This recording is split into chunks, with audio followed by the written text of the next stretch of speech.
अस्सलाम वालेकुम दोस्तों, उम्मीद करती हूँ आप सब खैरियत से होंगे। आज मैं बात करने जा रही हूँ स्टरलाइजेशन आफ्टर सी सेक्शन, यानी बड़े ऑपरेशन के बाद जो है मुस्तकिल हमल को किस तरह से बंद कर सकते हैं। आज की वीडियो में मैं बात करूँगी बहुत सी जो हमारी सोसाइटी में मिथ्स या मिसअंडरस्टैंडिंग्स पाई जाती हैं ट्यूबल लाइगेशन को लेके, उसके ऊपर।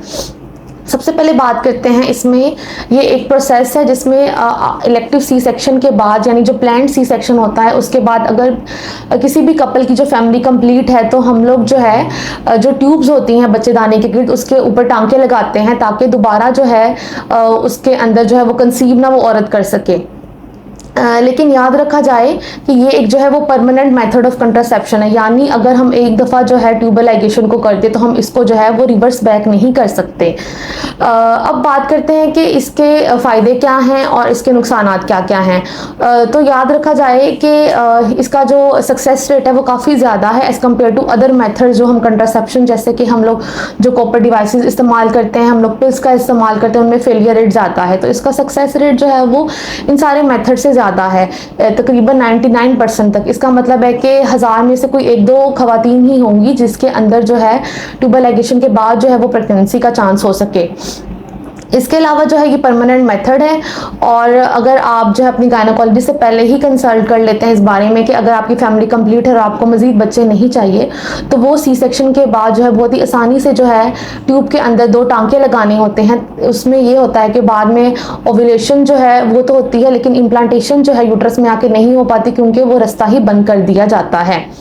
इसके अलावा जो है ज़ाहिर बात है, अगर आप ये मेथड इस्तेमाल नहीं करते, आप दूसरे मेथड इस्तेमाल करते हैं जिसमें फेलियर रेट ज़्यादा होता है, तो ऑलरेडी जो है मल्टीपैरिटी का चांस जो है वो बढ़ जाता है, जिसकी वजह से ज़ाहिर बात है वो आपकी जो है दूसरे बच्चों की क्वालिटी ऑफ लाइफ को भी जो है वो मुतासिर करता है। इसके अलावा बहुत से लोग सोचते हैं कि इसके साइड इफ़ेक्ट्स होंगे, इसमें जो है वो बहुत सी रिस्क फैक्टर साइड इफ़ेक्ट्स होंगे, बाद में जो है वो औरत को खुदा ना करे कोई और बीमारी लग सकती है, तो ऐसा बिल्कुल भी नहीं है।